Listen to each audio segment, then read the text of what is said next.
Well, hello, everybody. Welcome to another episode of the Canadian Football Countdown, episode 291. We're going to do a quick recap of week 3 of the CFL with our hot takes, along with previewing week 4. We got our fantasy betting picks and all that fun stuff. But before we go too far, I don't know if he's trying to look cool or something else, but we got to introduce our panel tonight. It's just me and Adam, which we'll get to why in a second. But Adam, how are you doing tonight? Well, I've had better weeks, but you know what? Honestly, doing okay.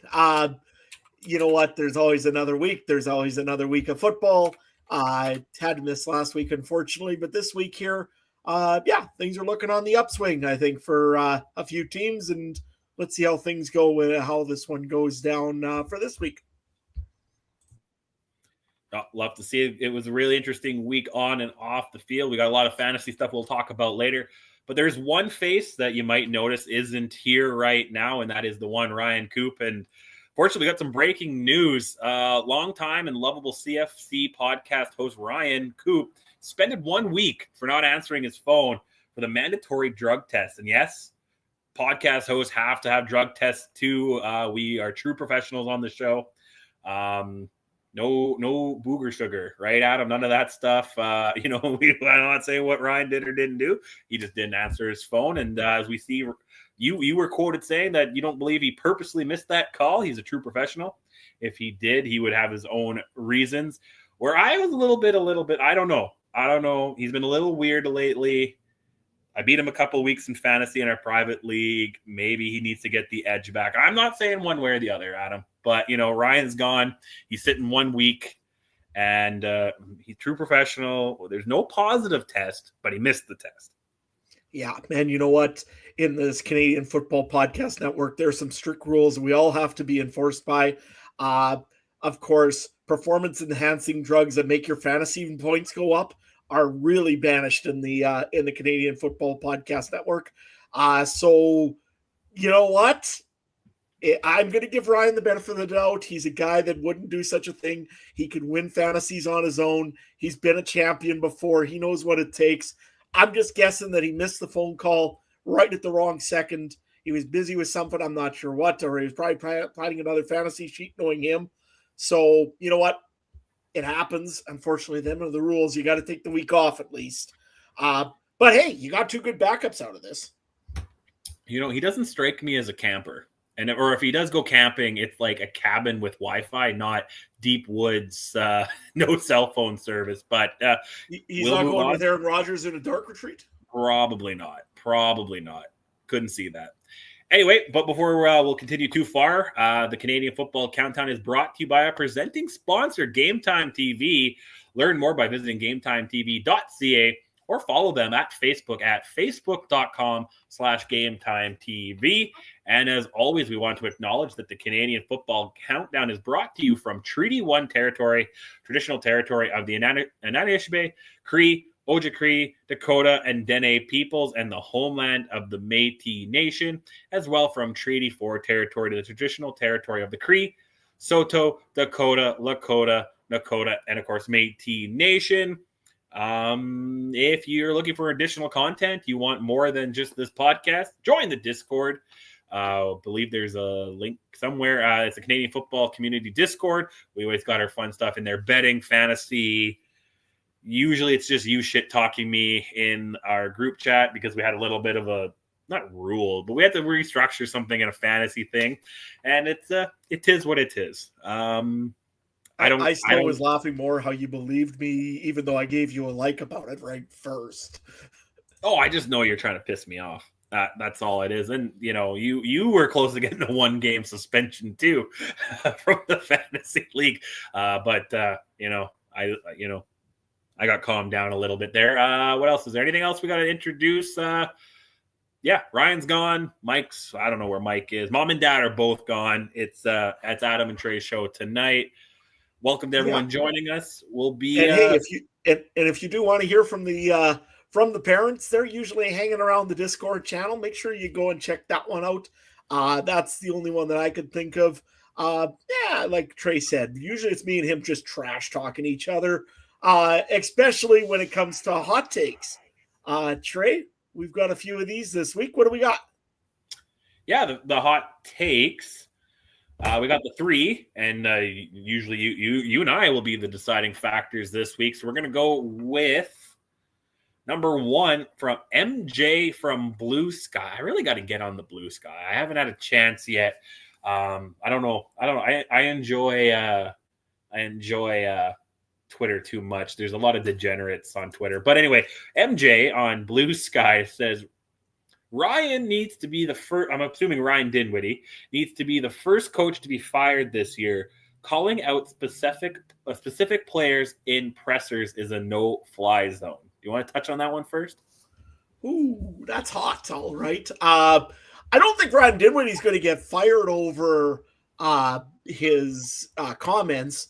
I mean, he can make whatever comments he wants. He might get a fine from the league, if nothing else, if he goes a little too far, I guess. But other than that, Ryan Dinwiddie's going to get fired if he keeps losing football games. It's not going to be anything about the comments that he makes after a football game, that when he's fired up against a team that had a really emotional and both had a very sloppy game against that. We could talk a little bit later on maybe about this game here and what there were some people that had some curtain comments about this game and how they thought it went. Maybe we'll talk about that a little later on. But yeah, you never know. Maybe Ryan Dinwiddie might be the first coach to go early in the season. He keeps losing like he is. And until Chad Kelly comes back, I don't see any real hope for this team, to be honest. I agree with the first half. I could see Ryan Dinwiddie being on the hot seat, but I disagree with the second half. I don't think calling out players is a no-fly zone. I think that's literally the coach's job, is to do that. If it's not the coach, who is it going to be doing it? But yeah, I'm more along with you. I could see the first half and over the hot comment that Dinwiddie might be the first to go just based off of play. So we'll put the pin in that one. We'll remember that one. Moving on to the second one from our boy Richard in the Discord. He has this one. This was an interesting one. I think you'll enjoy this one.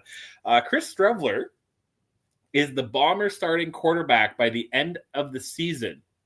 He also adds, not sure if this fits as a qualification for a hot take.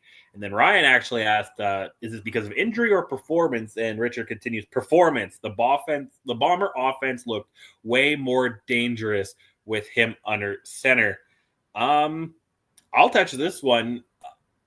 I would agree, other than the fact that they gave Collaros the year extension, right? So to me, that's Bombers going all steam ahead with Zach Collaros.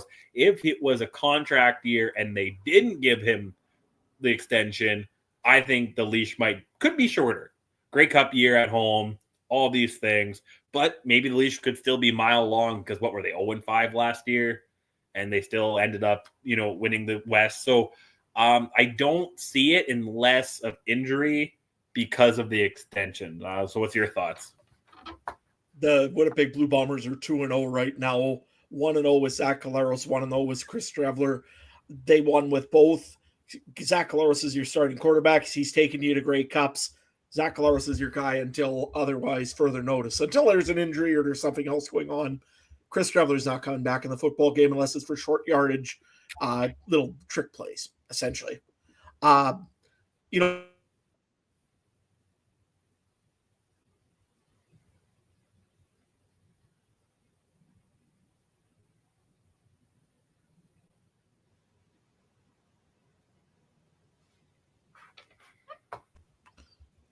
we back? Yeah, did you cut out? Did I cut out?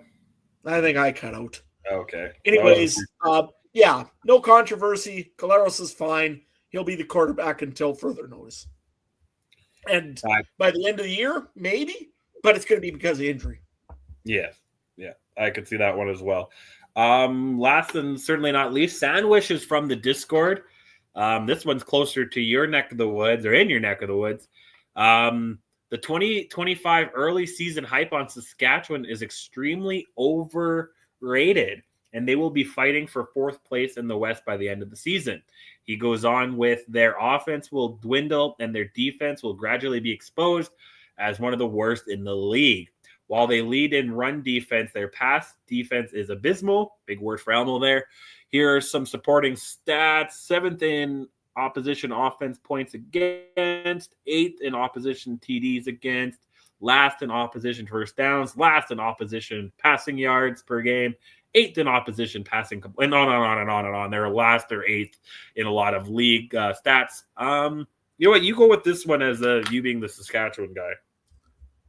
No, you're wrong. Any questions? You know what? This Rough Riders defense is a really good defense. It's been set up to build as the season goes along. There's way too much veteran talent on this team. They're very solid everywhere that they can be. This team is going to be fine. Tavon Campbell came back as a defensive back. Do they have to gel a little bit? Oh, yeah, absolutely they do. But you got to remember what they just faced. They faced Hamilton, who's a really strong passing team, not maybe so strong in the running game. Yes, that skews your stats a little bit. They faced who they also faced in here so far. Ottawa, again, passing team. They were made to be a passing team. Drew Brown was trying to pass the football. But you know what? Calling them that they're going to be terrible and they're going to be in 4th place in the West, I mean, anything's possible. It's going to be a crazy year in the West, I think. But in my case, I think that the Rough Riders will be perfectly fine. They'll be battling for the top 2 spots in the West. This defense will be fine. Offense, well, we'll talk about that one in a little bit. Trey, what's your thoughts? No, I agree. Maybe I'm not quite as 14-4 on Saskatchewan as I was last year, but I think they'll be fighting for a home playoff game come October. Just kind of the way I think the West is going to shake out. I'm more on BC's being overrated, and I'm still not sold on Calgary. I know it was a bad weather game, but you got to win those against Ottawa kind of thing last week. So I think Saskatchewan is definitely a tier higher than those 2 teams. Maybe not quite Winnipeg in the West, but we'll obviously see when we get closer to September with that. So again, we got the 3. We got to vote for this. We got the Dinwiddie being fired, Strevler starting in Winnipeg, and Saskatchewan is overrated. Which one is your hot take of the week? Honestly, I didn't mind the Ryan Dinwiddie getting fired for the comments about saying he's got to go and pretty much crown somebody or whatever, or make an example of a player. You know what? I like that one. I don't think he's getting fired over of it, but that would be a pretty hot take if Ryan Dinwiddie lost a job over that. Trey? No, I got to agree because the same reasons we both kind of don't necessarily agree with the other 2. But I definitely think that one is the hottest take. So MJ from Blue Sky, you don't win anything other than, I guess, bragging rights. You ended up on winning the hot take of the week. But good job. Good points, Richard. And Sandwiches did back his up with a lot of stats, which we don't have. And it could happen. And I definitely could see Strevler starting, but likely due to injury, again, with that contract. So without further ado, you ready to move on to week 4 games? Well, is there anything else that we want to bring up for week 3 of the CFL that we had just kind of that we wanted to talk about? I mean, did we want to talk about the Luke Wilson stuff, or do we want to just? I don't want to talk about Luke. Not even? No. Okay. I don't want to talk about Luke. Don't want to talk about the flag football thing. Wow, I mean, McAfee's going to McAfee, so I mean, it's awesome that we won, right? We beat US 25-21, right? Yep. I'll talk about that. But McAfee doesn't annoy me. Luke Wilson annoys the shit out of me. But it's not my entertainment. Like, I get what they're going for. If you want to talk about Luke Wilson, it's not me. To me, there's certain people and certain things that you just don't go after. And Hall of Fame broadcasters is one of them. So you don't trash Michael Ball.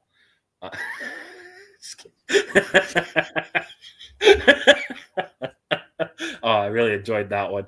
I think, again, there's certain people I just think you don't go after, and I think you're going after a fan base, the whole fan base, and you're going after, again, legendary people who, and you know what, I'll give it to Michael Ball too, because he kind of came out and saw a video being like, No, I appreciate what Luke Wilson's doing because this is what I've been trying to do, and I lost my job over it. Okay, fair enough. They just have slightly different views on how to fix it. Irving, I mean, again, 70-some-year-old guy, you're never going to change his mind, I guess. But it's not me. What do you think about him? I think, honestly, you know what? We need both fans. If we need the new fans that want things changed, yes, we need you. We need you to go and think of ideas and help suggest things in this league. We need the old fans, though, to also know what this league's history and what this has all been about with the Fluties and with the Warren Moons and all the other greats before this. So why is there now all of a sudden no room for either one side or the other side? That's what bugs me. I don't think it's the changing. What irks me is not the changing. I'm all for the changing. I said this before. I would rather have 4 down football on a 100-yard field, no waggle, 12 guys, over having no blue bars. I said that. Having the team where I can see the stadium, I would change everything. What my problem is calling fans whatever that word is. I can't even remember what he's calling them. The nubs of the week or something. That's what I have a problem with, is because you're alienating the fans and you're making a top 3 list of, in your eyes, the stupidest of them. Not saying they are. I'm just saying he's making a list of them. And that's what I have a problem with. Change it, sure. Have the conversation, sure. I don't think you need to be trashing fans, former current players that disagree with you, former current coaches that disagree with you, former and current media members that disagree with you. Like, I just have a tough time believing TSN, like, is this what they did? Was Dunnigan? I want to know, did Dunnigan not come back because he disagreed with this angle? Because that to me is what it seems like. Yeah, and to me, again, you're absolutely right, Trey. There's no need to trash talk. If you're gonna go and you got suggestions for the league, go and suggest them. Go right ahead. Build some controversy out of it. But you don't need to build controversy by trash talking other players, teams, whatever. Or other guys that are just in this league and trying to talk this league up. So, anyway, we can move on, though. Why don't we get into week 4 here if you're ready to go, Trey? And start with game number 1 of this week. Edmonton at Winnipeg. Wow, that spread is getting big. Yeah.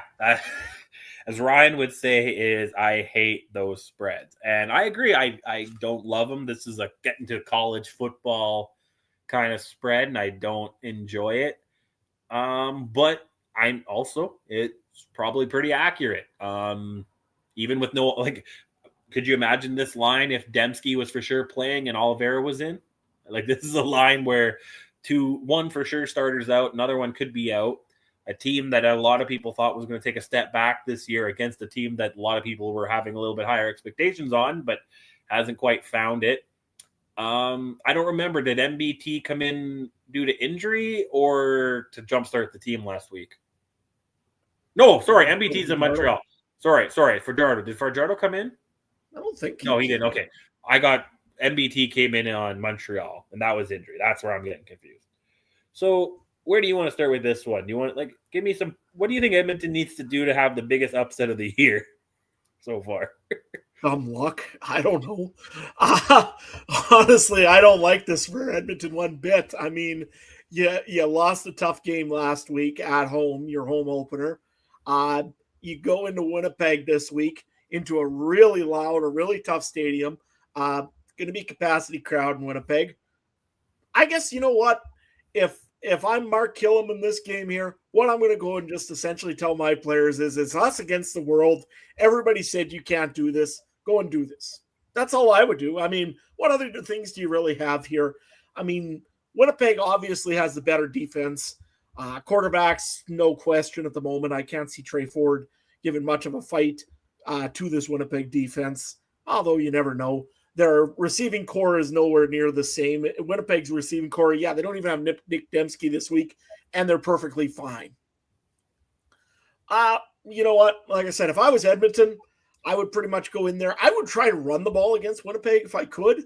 I'd try to get Justin Rankin and Javon Leake started real early in Edmonton and try to get something going on the ground because, I know they got Curly Gittens Jr., but there's really not a whole lot else for receiver in Edmonton.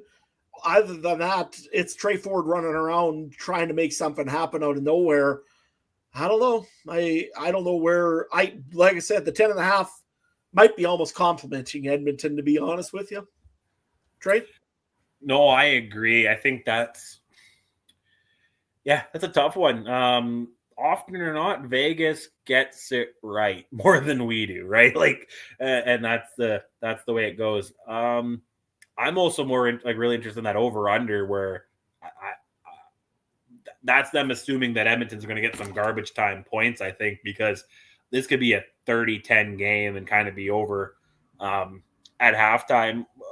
I mean, it could, out of all the games that we got to talk about, this is, if I have to put a confidence rating, this is the one I'd give Winnipeg all 10 points on, right? Like, I have a tough time believing they're going to lose to Edmonton at home. Maybe there'll be a cover, which we'll talk about in the betting, but oh man, Winnipeg's just got to keep it going. And like I've said, I try hard to. This is the year I've been the most homer on this team. This is probably the best version of this team I feel like I've seen in the 5 years, and losing this game would completely shake me and be like, "Oh, I'm wrong." So I think Winnipeg needs to keep it going. I want to see Collaros do a little better. He threw some dumb picks last week, which probably gave the reason of Richard, which. Hey, Rich is in the chat now. Why Richard gave his hot take. But we have to remember Strevler is known to be throwing stupid things like that too. So I don't know. I want to see Claire's clean those up. That could just be the process of missing week 2. Peterson's going to get handed off the ball. I've talked to some guys who played against him in college or in university, saying they hated lining up against him. So I can only imagine what he could be like here. So I want to see that, and I want to see the defense tighten up. I keep seeing that Blue Bomber bend not break defense, and I just wanted to stop the damn ball once in a while. But Edmonton, you know what? They got to work on some things too. I could still see them fighting.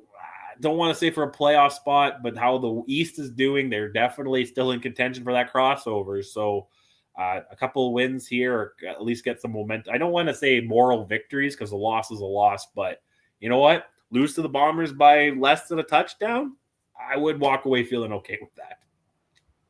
Yeah, I mean, Edmonton, if they want any chance in this game, they're going to have to go and they're going to have to take their 2 linebackers. And I'm not sure one was injured last week. Was it Anderson? I think it was. Got injured last week. And he was out for a little bit there. That's all they can really do is put their linebackers in the holes, try to take Peterson out of this game, make Collaros beat you long. That sometimes works, I think, in Grey Cups against Collaros, but regular season, hard to say. That's really the only thing I can see Edmonton maybe being able to have a chance on this. Other than that, Winnipeg, you know what they're going to do. They're going to run the ball. They're going to give a steady dose of Peterson. They might mix in Cooley. I seen he was activated, wasn't he, last week? Yeah, he got in the game a little bit, yeah. Yeah, so I bet you they might even try to get him the ball a little bit. He looked good in preseason, so you never know. They're going to get Wheatfall busy right away. Jarrett Stearns had a few catches last time, so he may get a couple more this week. And by the way, Dalton Schoen I still haven't even mentioned yet. So Winnipeg's got a pile of offensive weapons. It's going to be tough for Edmonton to keep up, but you never know. Maybe fumbles, the football gods say, nope, this game's going to change. A couple of quick little, Collaros has been known to throw one of those ducks once in a while for an interception. Maybe it's time when the other Ford goes and carries one back for 6. And, he's going to be fired up to play Winnipeg as well. So why don't we move on to our fantasy players to watch, Trey? Who do you got? I actually have a boatload in this game, and I might have went a little too heavy on it. But one is I did go as of now, I'm looking at Zach Collaros. I did mind him up except for those interceptions last week. I think other than those, he would have been okay. I have Peterson. I'm liking what he's been producing, and I think he a little quieter. He had a very big week against week with BC. I wonder if it was quieter because the back Edmonton's defense might be a little bit more opened up for him. Also got Wheatfall, sorry. he had a quiet start, but he kind of picked it up. I think him and Streveler had the chemistry a little bit more when I saw week 2 in the preseason, but still liked what I saw from him. And right now I got the Winnipeg defense just because, like you said, Trey Ford might throw some ducks up there, might be some fumbles, might be some sacks, might be a lot of things going, and maybe Jefferson can actually play a whole game this week. Who do you like? Well, Garrett Wheatfall, I mean, what is he, 4,000 still? I mean, how Yeah. in the world is they not adjusting that one yet? I'm utterly stunned that they haven't. So Wheatfall, yeah, definitely on my list. Peterson, I'm thinking about. Last week, I think I wanted him, but I couldn't put him on because I already played Justin Rankin early in the week. And, yeah, it kind of sucked. But, you know what? Rankin had a pretty good game as well, and he does get some sneaky points. The other thing is, if there's one thing that the non-phone call answering Ryan told me at one time, it's that you always pick not based on the score or what you think the game's going to be. You pick on what the player can do for you for points. And Trey Ford can get points in fantasy. He can get points on the field. But you know what? He's got running the ball. He's moving the ball. He's making plays. He's making plays with his feet. In garbage time last week, he looked pretty good. You know what? I might even think about Trey Ford this week, even though I think it's not really the best of choices. Usually you wouldn't think that, but in fantasy, he's been pretty good. So Trey Ford is one I'm looking at. I don't mind your pick about Winnipeg being in the defense as well. I think Winnipeg's got a pretty good defense against this team, especially in the secondary. And yeah, I said Wheatfall and Peterson were the other two that I'm really looking at. I don't think I'm going to take Justin Rankin this week. I may play him on my own personal fantasy league because I'm so banged up in running backs and I don't have Brady Oliveira, so I might have no choice. But I won't play Rankin, though, I don't think, this week over on the other side. And Edmonton's other than Trey Ford, I don't see a whole lot of value there right now. So betting picks. What do we got now on this? Oh, minus 10.5, the home favorite here. This is kind of wild. Real quick, we'll go over our standings over the year. Last week, you, me, and Ryan all went 3-1 against the spread. The coin went 3-1 in straight pick'ems. Not too bad. Over under, we're all trash. We all went 1-3 last week. So our season total, all three of us, 8-4 against the spread. The coin is 9-3 in straight picking them. The over-under, you and Ryan are slightly better at 5-7, where I'm at 4-8. So the over-under we can have some improvement on, but I'm actually really impressed with our betting against the spread. Not too bad, and we're not losing to the coin too bad. Ryan, I believe, said he'll put his in the betting channel sometime, if not already. Yeah, whenever he gets away from the camera. Yeah, right. So here's ours. I'm going to go. Oh, God, I hate this. I'm going to take Winnipeg. I hate it, but I'm going to take it. Yeah, I hate it. And I'm going to take, heck with it. I'm going to take over 50.5. I maybe Edmonton gets some garbage points and gets to 20, and then Winnipeg would just have to get the 31 kind of thing. So that's where I'm going to go. Adam, what do you got? I don't know. This is a terrible one also. You know what? Half of me says Winnipeg's going to get more than 2 scores, right? They're going to get more than 14 points. Right. It's Edmonton. The other half of me is saying, but Trey Ford might make this a game at the end, and you're right, he could. So I'm going to change it up. I'm going to go Edmonton. I'm not going to go for outright to win. They'll cover 10.5. And I'm going to go with the over then in that case because they're going to have to, and there's going to be a lot of points scored if Edmonton's going to get to within 10.5 of Winnipeg. So, yeah. We'll go with that. And the coin. It is going with the home team. It's going to go with the Winnipeg Blue Bombers. Right. Coin knows, man. The coin knows. Coin does pretty good for just being 50% of a chance here. I kind of laugh because right now it's the most ironic point for the coin because it's a Saskatchewan Rough Rider coin choosing the Winnipeg Blue Bombers. Well. Just happen. Doesn't sound right. Yeah. Anyway, on to Friday night football. We got another division matchup, this time in the East. Montreal undefeated, taking on Hamilton winless. Let me just change the banner here. A little bit closer of a line. There's some discussion about this line in the Discord this week. It's a very interesting game. Hamilton is at home, but is the home underdog. Adam, what do you want to see in this one? I'm looking at Montreal's side of the football, really. So far, Davis Alexander has not practiced from what I've heard so far this week. Could be dealing with a little bit of a problem. But, by the way, they've got a pretty good backup in McLeod Bethel Thompson. I think they'll be fine when quarterback side. However, when I was hearing earlier in the week, Austin Mack, I think it was Cole Speaker, and I'm not sure who the other guy was. Maybe it was Charleston Rambo. I can't remember. All were not practicing because of various little nicks and knacks. That's getting me a little more concerned. So, and Sean Thomas Erlington, that was the other one.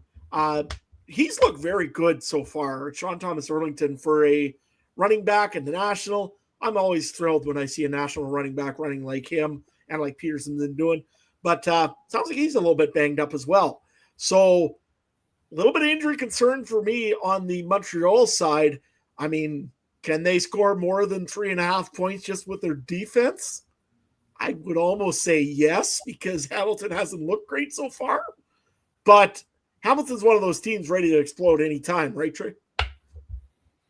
No, that's where I'm at. That's where I was thinking this game. I thought this was one of the more accurate lines of the week coming into this one. I could see it kind of being a coin flip game just because, again, with injuries on Montreal. I've never been sold on Bethel Thompson. I know he's probably one of the better backups in the league. Sure, I get that, but Hamilton's, I think they're an explosion just waiting to happen, and I just think it's going to be time building chemistry with that receiving core. I thought Wolotarski gets the start. They got a good. Was it Bell's out, but they still got some good pieces in the running back game. Great receiving core. Defense, probably not up there either, but, division game on Friday night, I could see this one going either way. Montreal's interesting because, again, I'm not what was their game last week? I'm just trying to think. Edmonton kind of, it was like a little bit farther, and then Edmonton had some garbage points late, right? So I wonder now, I think Hamilton's a little bit better than what Montreal faced in last week, so it'll be interesting to see. Yeah, but my thing is still, I'm looking at this Montreal defense. I mean, Beveret's still there.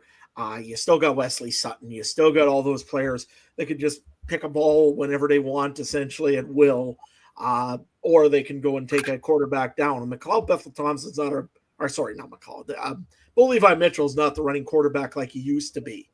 That being said, if he can get some protection, and Hamilton's offensive line has been reasonably solid so far,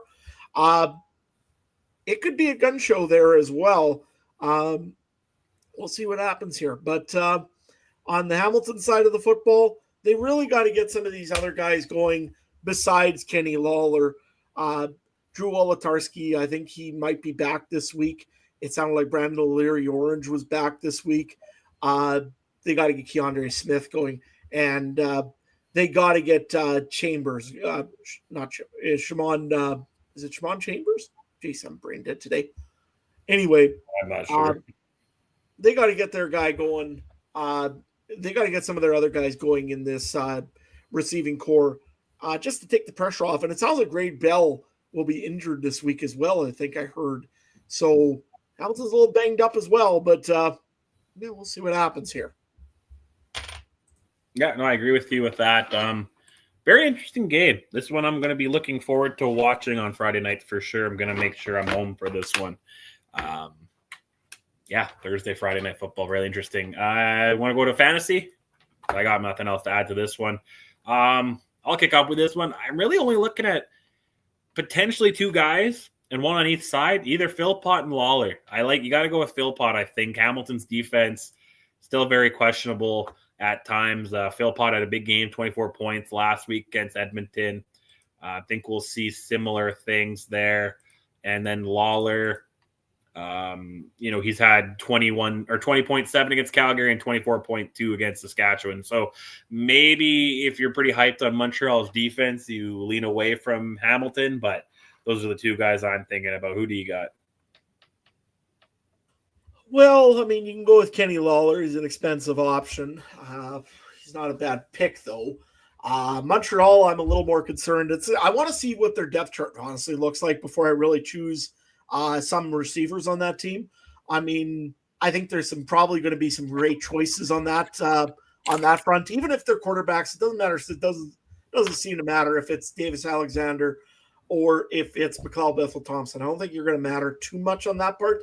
I think what's going to matter is who's the receivers that'll line up on the, I think it's the left-hand side, we've always said, for either of those quarterbacks. So if it's somebody like Charleston Rambo or Tyson Philpo got me a pile of points last week. He was my captain, so I wouldn't mind picking him again.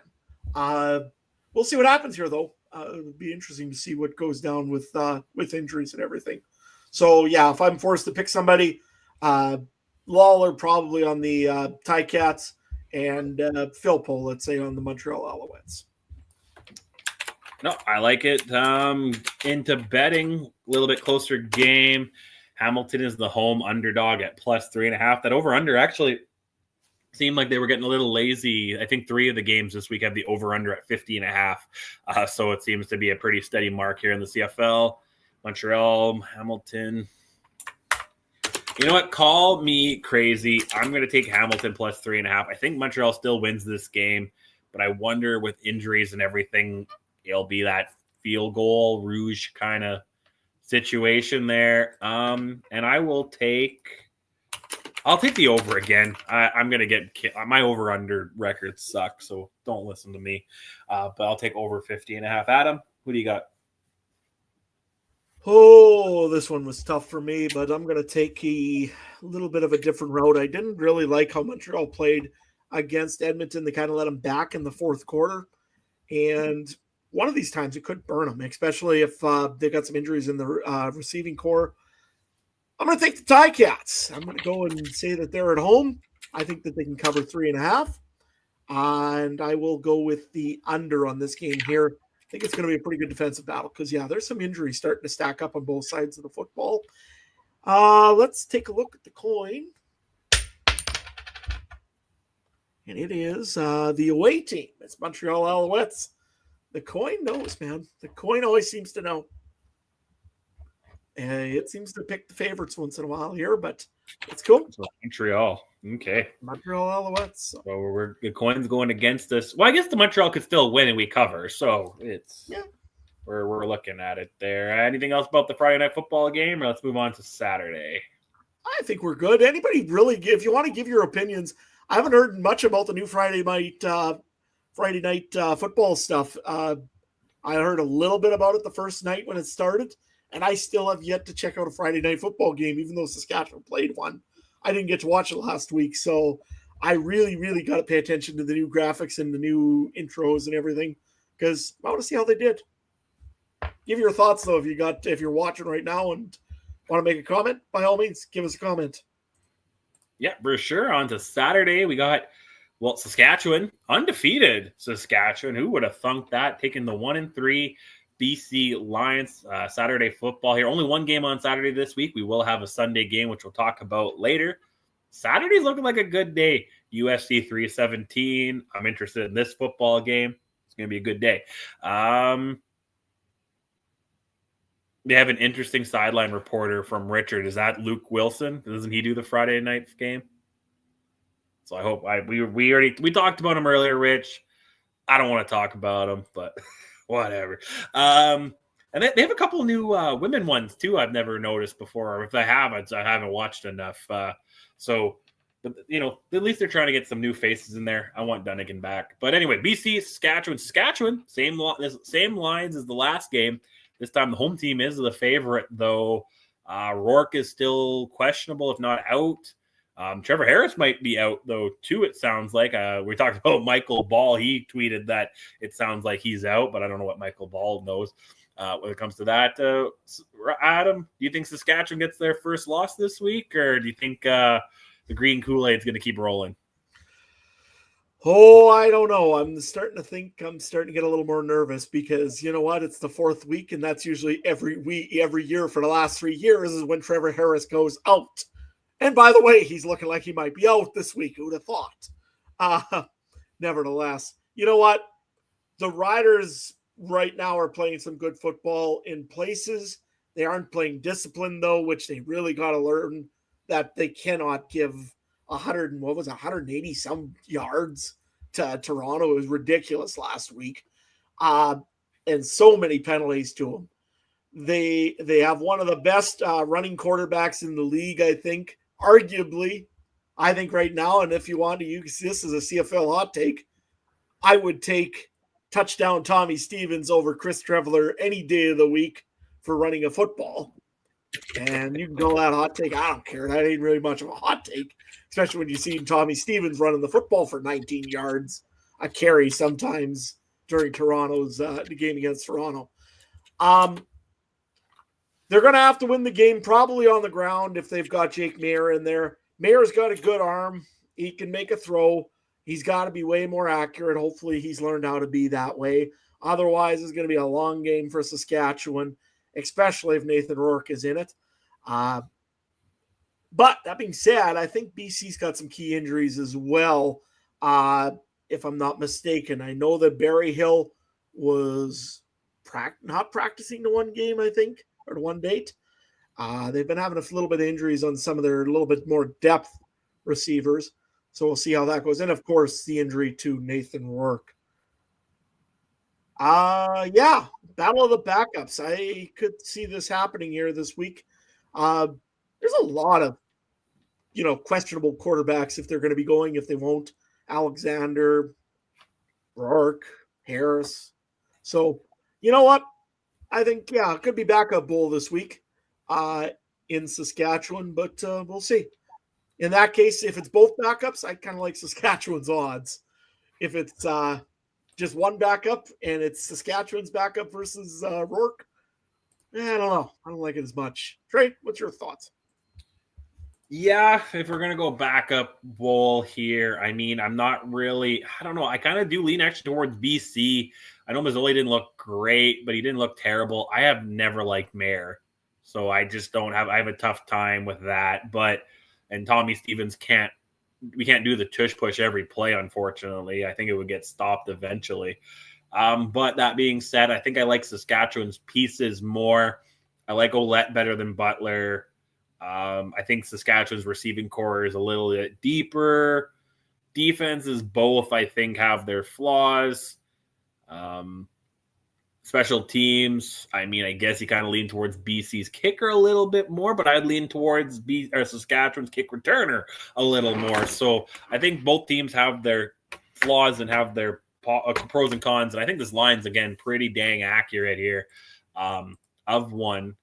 And I just hope, injuries are going to kill you either way. So that's why you have to have that's why we're talking about teams like Montreal and Edmonton. They look kind of smart right now having Fajardo and MBT as their backups, where a lot of other teams don't have that. So very interesting to see which one Mazzoli or Maier can get the job done if their starters can't go. Fantasy wise, that makes things interesting because backups usually tend to cost a little less. Do you run a Maier or a Mazzoli? Do you stay away from it? Do you shy away from receivers because you don't know? Maybe guys have different things. Do you hit a running back because there might be more running game? Who do you like in this one?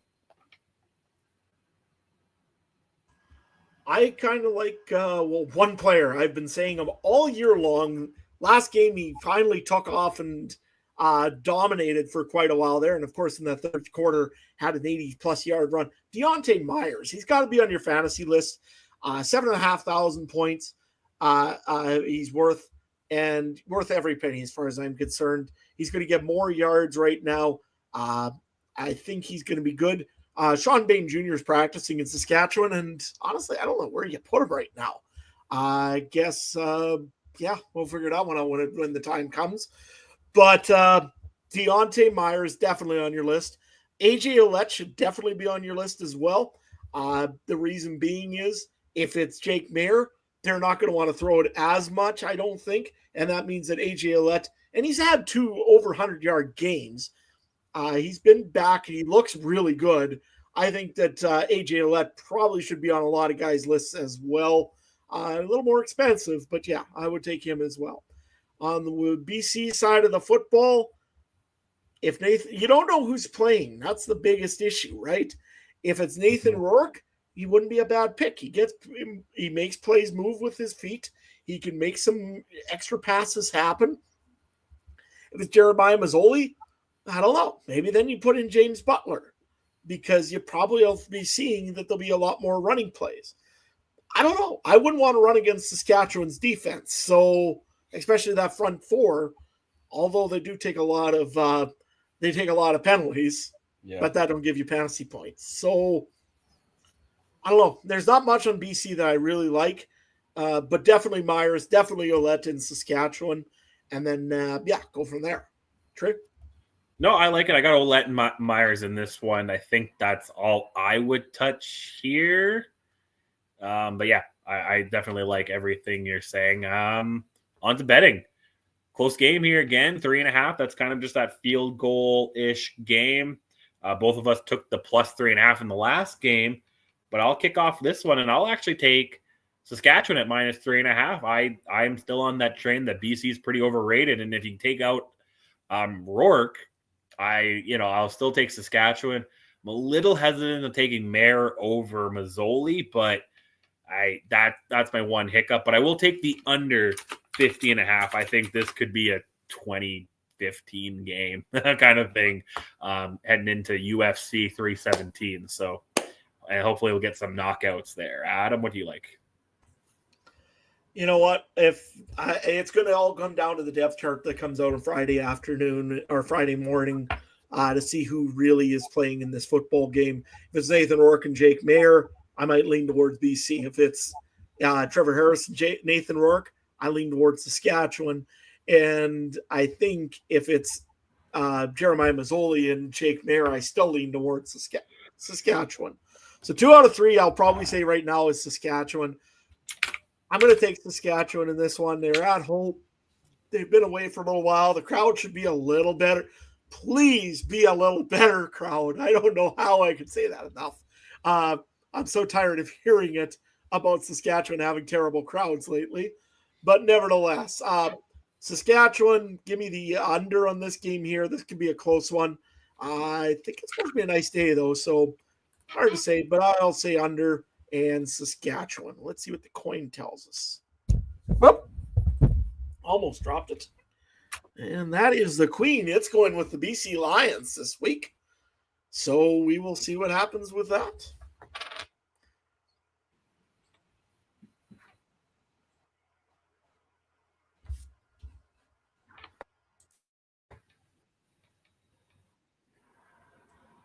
You still going? You froze? Yeah, we're good. I froze. What did you say? Oh, for picks or for what the coin wanted? I heard you. I just didn't hear the coin. Oh, the coin was BC. Oh, BC. But again, BC, no, actually this time BC would have to win. It would screw us up. So that's okay. You and I have been pretty much on step all day. The coin disagrees with a lot of what we say. But we're on to the first Sunday night football game of the year, I believe. Let me change the banner here. We got Battle of Ontario. Toronto goes into the nation's capital. Minus 2.5. Red Blacks are favored. I honestly didn't see that coming, but that could do with a lot with Kelly still being out and such things. What are you looking for in this game? I'll be honest, there ain't much to talk about in this one other than Chad Kelly get healthy soon. If they have to get voodoo dolls, if they have to do some no, don't do anything controversial with Chad Kelly. That's not a good idea. Nevertheless, you know what? Toronto needs Chad Kelly in the worst way for a quarterback right now. Until he get him, I don't see this team really doing. Nick Arbuckle did not do anything against Saskatchewan other than get penalties against the Riders. Otherwise, that could have been a complete blowout, that game. the receiving core, the passing game there was non-existent. The running game had maybe one good run. It looked ugly for Toronto all over the place. And I don't see this getting much better anytime soon until they get some injuries back here for Toronto. On the Ottawa side of the football, they seem to be going kind of as planned, I guess. Somehow they managed to beat Calgary last week, but that was kind of a sloppy game. Both the weather and game itself was pretty wet. It'll be interesting to see what happens with them. They've got the receiving core. You know what? They might get healthy enough. I really like White. We'll see what happens with him. But you know what? Honestly, Ottawa, I think will be. I think they deserve their -2.5. They're at home. Is this? No, this isn't their home opener, is it? They've had a game at home. Yeah, I believe so. Okay. Anyway, you know what? Ottawa fans are good. They want to get make some noise. I think the 2.5 isn't too bad. But yeah, it'll be interesting to see what they can do to get the quarterbacks going. If it's gonna, I think it'll probably be Drew Brown back. I would hope, but we'll see what happens. Yeah, for sure. Sorry, I was trying to get ahead of the thing here and start editing some of our stuff that we have to do afterwards. No, I agree. This is an interesting game. I think Ottawa is at least meeting or exceeding slightly expectations. I think Toronto is missing, but can some again. I thought a lot of earlier talk sounded like Chad Kelly would be playing early in the year, and it seems like he's sitting. He's still nursing that injury a little bit. So, a very interesting game here. Our FM fan will be there on Sunday. So it's a toss-up. Elo Crum has been getting first-team reps so far. Possible another battle of backups? Yeah, probably. Very interesting. Was Brown injured, or did they just yank him? No, I think he's hurt. He got hurt against Saskatchewan in week 1, and I don't think he's been 100% ever since. I know they've been practicing him, but I don't think he's really been playing. I can't say in Calgary. I didn't get to watch that game if he was playing or what the story was there. So, yeah, I don't fully remember either. So very interesting there. Oh, Brown's still injured, FM fan says. So thank you there. Yeah. So anything fantasy wise you like in this game, or because me personally, I'll start off this one. This is a no-go for me. I don't like any side. Is there anything you like? I don't like the Sunday games, to be honest with you, when I got to pick fantasy players. You can get some deals once in a while on some of these, and there's some good players in there. But I don't know who. I mean, Daniel Adeboye might be the one picking Ottawa. Again, just because they're still playing the backup quarterback. Same in Toronto. You might want to look at Deontay McMahon. Although McMahon's burned me now 3 times in fantasy or twice in fantasy, I don't really care to bring him back. I mean, there's the usual suspects, right? I mean, it's Eugene Lewis, it's Jake Hardy, Justin Hardy. Sorry, I just did my mistake of the night.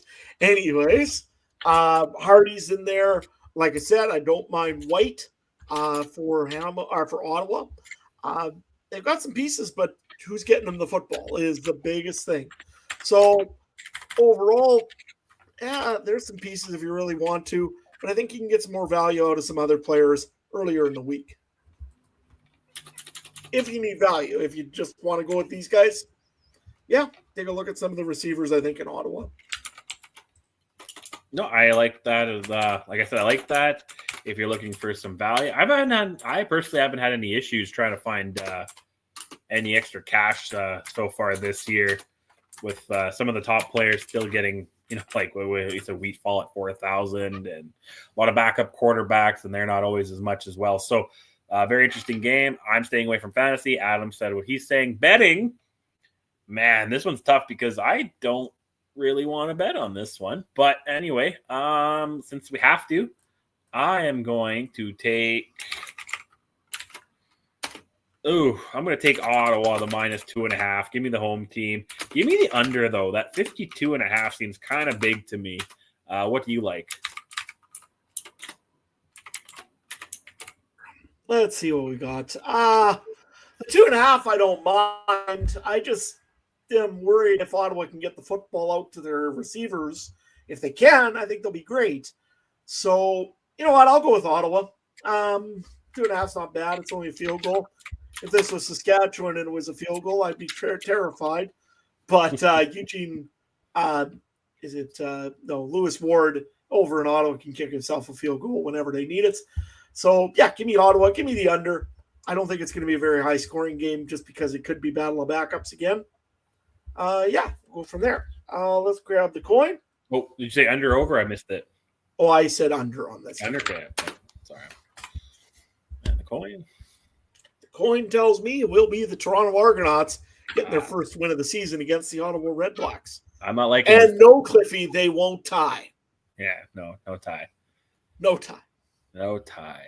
Also, what's the odds that it's going to be raining in Ottawa? I'd look, but my internet would freeze on me here. It always rains in Ottawa during a football game. I don't know what it is there. Yeah, seems to. But anyway, Adam, we actually have this under an hour, so let's not screw this up. We still got to do our outros. We still got to talk about some fantasy. So before we go, we'll talk quick fantasy. Do you want to give an update on your podcast league? Do you have it ready? I have mine ready if you want me to go first. I got mine ready too here. So, pretty good week overall in the CFL Podcast Fantasy League. Ryan, I don't know if he is performance enhancing. If it was, he is in first so far in that league. So it is showing if he is doing something funny. But if he isn't, Safamod from the Piffles Podcast is right behind him. Those are our only 3-0 teams that are left in the league. Best score of the week was 124 points, and it was by yours truly. I got to wear the sunglasses because I'm just getting shaded by everybody. Yeah, that was terrible. But hey, had to try something. Yep. But honestly, yeah, it should be a pretty good week here. Trey, you're fighting the most feared person in the Podcast Fantasy League this week. You? No, the league average. Oh. That's a very scary one. League average is 2-1 so far this year.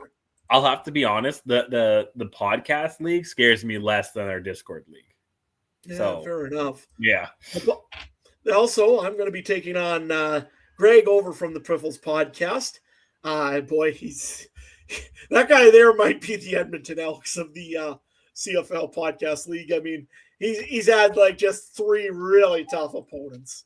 So I kind of feel bad for him a little bit. And then Ryan is going to be facing Duchess Lombardi. That's Kayla from the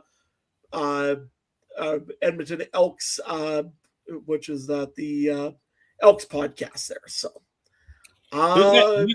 should be a good week. Who's got the other Ryan? Because stamps are on bye. I don't think that's fair. What, stamps are on bye? Yeah. Argos Fancast, I am so sorry right now. You actually have to face Ryan in a legitimate form this week. But of course, the Stampeders are still going to win this week, if you ask Ryan, because the Stampeders never lose. So that's right. If you're a big fan of the Stamps, go check out Horseman podcast. For sure. On the mind, the Discord League, 16 people from the Discord joined this one, the head-to-head league. We'll get there. Currently, Sandwiches is the only undefeated team. This league is tough. We only have one 3-0 team left. We had a couple undefeated last week, but some losses happened there. Ryan's at 2-1. I'm at 2-1. Mike's at 2-1. Yes, you are at 1-2, and you did have top score with your 124, whatever you just said, 124.2. And this league is tough. The low score of the week, 84.9, which is still pretty good. That's not terrible. So league average in this one's got to be around the 100-point mark. Right? So I'm not looking forward to that. We have team averages for everybody coming up in week 6.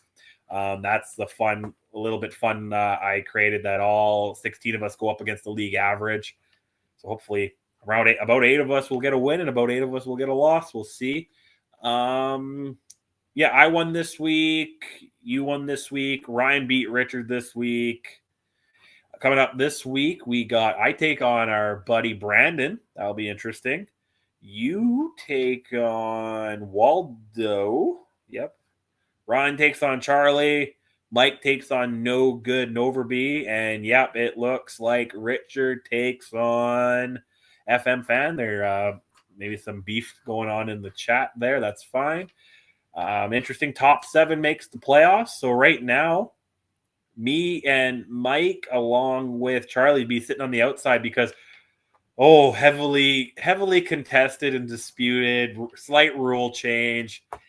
Initially, we had head-to-head being the tie break. I realized the Excel sheet doesn't work that way because Ryan didn't tell me that. So now we're going to tie break just being overall points because the Excel sheet works that way, and I don't have time and energy to sort it out. So based off of points, yep, me, the 7th spot is currently No Good Noverby in that, but we still got a lot of season left. A couple winless teams, though, which I don't think that'll last for very long. FM Fan is winless, so maybe he's looking for his first win here against Rich.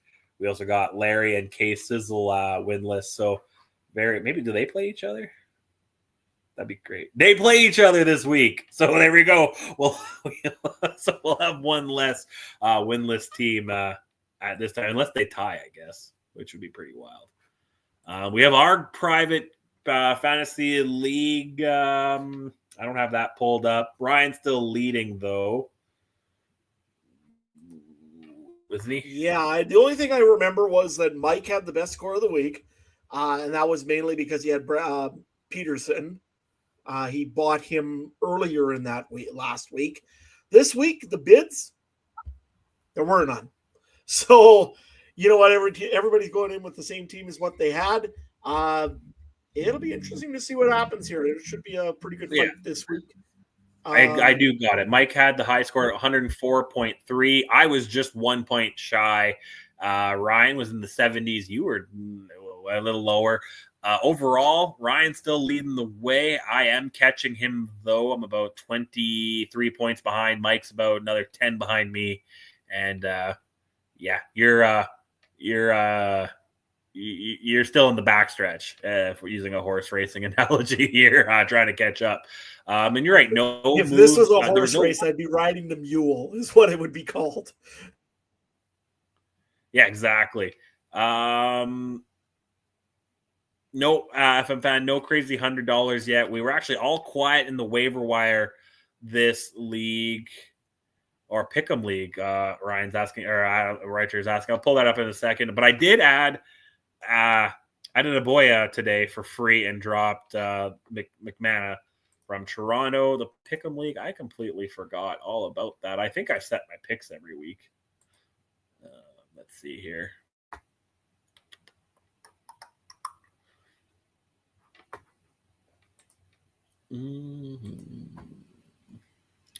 Well, Richard, I think you just wanted to ask because you're leading the way with 10 points. So good job, buddy. I'm down at 7. Ryan's at 9, and Adam and Mike aren't in it. So there we go. That's fine. So yeah, Richard, if you just wanted to ask me so you could brag more, that's mission accomplished, buddy. Yeah, if you want to join that, that's up there too, somewhere in the Discord.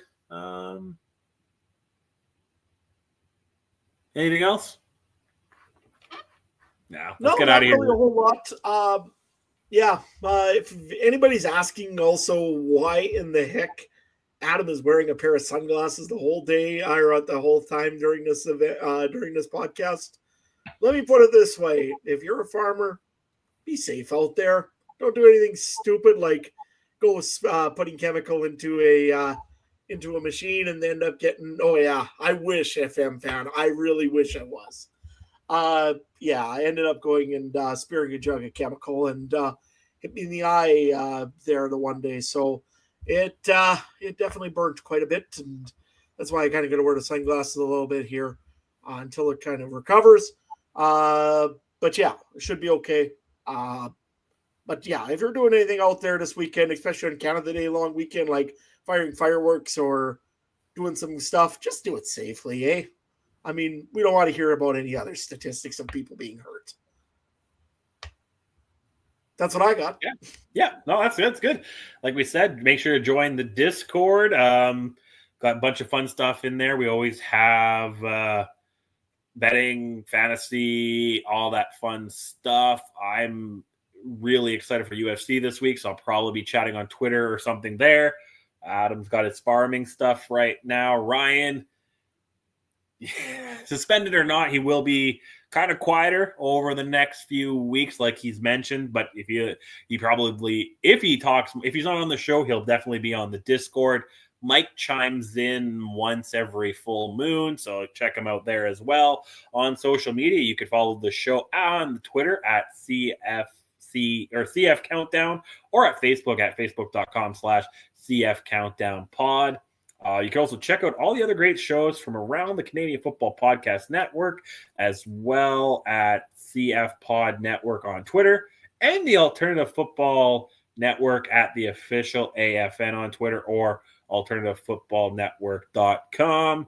I know AFN Mike always shares our stuff on there. He was having a very fun comment battle in one CFL thing for posting our stuff, but hey, at least our show got out there. Again, like we said, for the 50th time, check out our Discord. The link should be in the description. Support the show. Oh, man. Support the show, whatever podcast platform you're listening to. We appreciate it. Do all the fun things such as comment, subscribe, rate, review, share the show with your friends. Help us grow. We always appreciate it. Thank you to everyone that's watched us today. Richard, FM Fan, Matt earlier in the day, and whoever Galala is. I'm sure you have great streamers, buddy. Galala. What else? That's it. Anyway, you know what? It's always awkward saying goodbye, so we're just gonna go. See ya.